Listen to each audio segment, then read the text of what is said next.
So here we are again, and it's not good. Another round of price increases for the Model Y and other variants of the Tesla. So let's just get right into it. So unfortunately, I'm looking at this news here that just came out, a $1,000 increase to the Model Y. And if you're taking record of what's going on, if you're following this, the Model Y has increased $10,000 since last February, and I have a standard range plus, which is now a rear wheel drive, and the Model Y has actually changed its name as well in China. It's called the rear wheel drive as well. But these price increases mark the second time since November. It's only been 10 days and we've seen two price increases. And again, this is pretty disappointing. Tesla has explained that these price increases are because of supply chain issues, but we cannot ignore the fact that the Model Y is now sold out for the remainder of 2021. And what that means is, even with the price increases that have been happening recently, it's honestly the perfect storm. I know a lot of you in the comments have been talking. We've been getting excited about the EV tax credit, but Tesla is seeing constant demand and they're seeing this EV tax incentive coming soon. So just last week, the Model Y has sold out in the United States with the long range performance spec showing delivery in early next year. But the fact is, Tesla is looking at a lack of supply because of the part shortage from many different variants. They've seen this part shortage and they're having to deal with it. But the thing to keep in mind is the demand is still strong. So as a company, they're seeing the Model Y sell out and they're seeing this EV tax credit coming soon. So with a part shortage and really high demand, it seems that they have a choice of whether or not to increase these prices because of the demand and supply issues.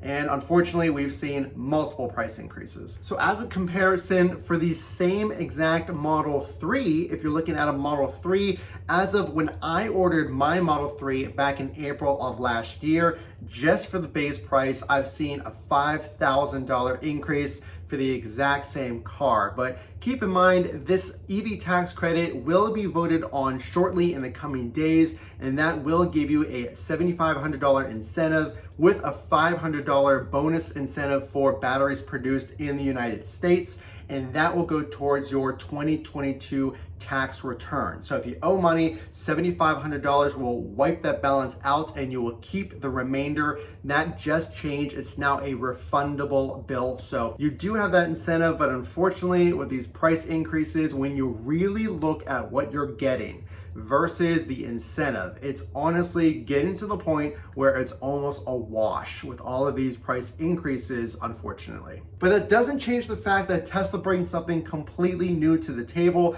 They're trying to, I would say, make it right, if you will. They're giving us the silver metallic for free that just came out probably 7 to 10 days ago. You're getting the pearl white for free, you're getting the silver for free.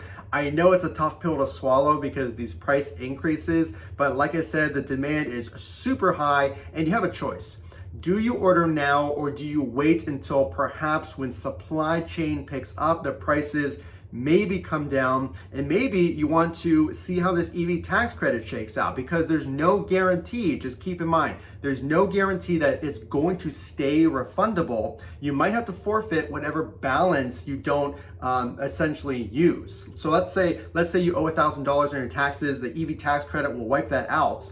If it's not refundable, you're gonna have to forfeit the remaining balance back to the government. But like I said, it was rewritten. So I wanna know your thoughts. Which car are you looking at? The Model 3, I know a lot of you are interested in the Model 3, and that's fantastic. I think, in my opinion, that's still along the lines of being more affordable, or somewhat affordable, if you will. It's a super expensive car. Let's just be honest. The average new car is right around $40,000 in the United States. And now we're getting to the $55,000, $60,000 range with a monthly payment estimate near $900. And that to me is just out of the ballpark, in my personal opinion. But the standard range, or the rear wheel drive, I should say, Model 3, are you considering that, or are you considering the Model Y? So I do want to know your thoughts on the price increase below. So are you still interested? That's the big question. And that is what Tesla is grappling with. How many price increases until the demand falls? And that being said, are you still interested? So we will keep you updated. This is constantly changing, so make sure to subscribe so you get all of these updates. I check this frequently, I answer your questions, and make sure to drop a like so that I know you enjoyed the video. Again, this is Matt from Front to Trunk, and I'll see you on the next update.